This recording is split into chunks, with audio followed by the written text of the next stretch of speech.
Hey there, LEGO fans. Welcome back. Alex here, taking a look at the evolution of placing the LEGO City or the Ninjago City Docks here. Great suggestions in the last video on how to place this thing or where to place it. And many people said right next to the waterfall below Ninjago City, and I totally agree. It works very well. No, it's not connected to Ninjago City, but you know what? It's close enough proximity that it really flows quite well. Speaking of flow, the waterfall still works really, really well. And so this is the configuration I've elected to go with this. So let me go ahead and just kind of show you the back. I'm starting with the back of this because I've removed the bridge. You can see the bridge is no longer here. It would actually travel all the way across here to here. So for convenience sake, I took that out. And before I put it back on, I thought it'd be a good idea to show the back. So around Ninjago City Docks, still some good space right here for people to get through, hikers, campers, whatnot. Put a little ramp right here for people to access the docks, and a little bit of terraforming behind it here. Yes, this is where I basically elected to put the campground. I know it's not ideal, of course, not ideal next to noisy train tracks, the monorail, and of course a big city bridge above you, but yeah, you do what you got to do when you have very limited space. I did have some old castle pieces that I'm using for a kind of an old castle ruin here for campers to take a look at and enjoy some old sites.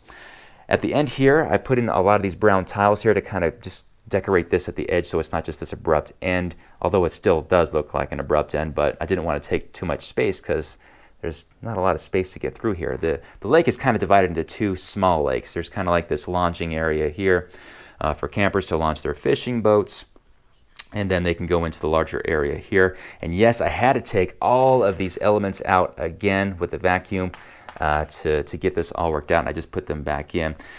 Far away, the water looks nice and sparkly, but when you get a little closer, you can see a lot of the blue plate elements underneath, unfortunately. So I think when I get back to the Lego store, if they ever do have these in bulk again, definitely going to pick up quite a bit of those. So, all right, let's see what else. Oh, the bridge. I've created this little bridge going across the water, and so that is new. So now campers can actually go across the water. That was not possible before, but is now. And just making some good use of these old road plates that are left over just to help me connect everything together. To kind of cover up all of this felt. So, all right, well, that is the back of it. Let me go ahead and put this the bridge back on here and take a look at it from the front. Bridge is back in service. Let's go ahead and take a look at how much space we have between these two structures. It's a pretty decent amount of space. You might get some crazy minifigure who thinks he or she could make that leap.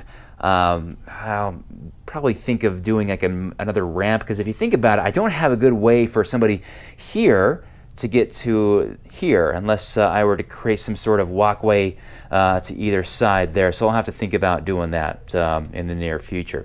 Let's go ahead and take a look underneath the bridge in this cozy RV park here.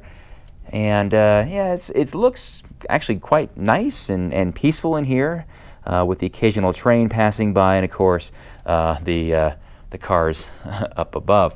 But I do like this little bridge, and people can take this windy road back over to civilization. Now we finally get to see this from the front, and I think it looks great. So thanks for those suggestions on placing this thing. I think it's got a great flow from Ninjago City above down to the docks below. I think they're going to keep coming out with things like this for Ninjago City that I can just kind of connect to the end of this one. And if that is the case, then we'll just create it until it gets too big and have to put it somewhere else. But for now, it works. I also had great suggestions on Destiny's Bounty. Obviously, it's not in the lake. I tried really hard to get that to fit in the lake, but it's just too big. I like the suggestions on just making it a stationary boat, something that's maybe a tourist attraction or a what do you call it, a restaurant. But yeah, it was just too big to make work over there. So for now, the big Destiny's Bounty is over here in the bay, where it's got some room to stretch its legs. So that's ultimately what I have for now.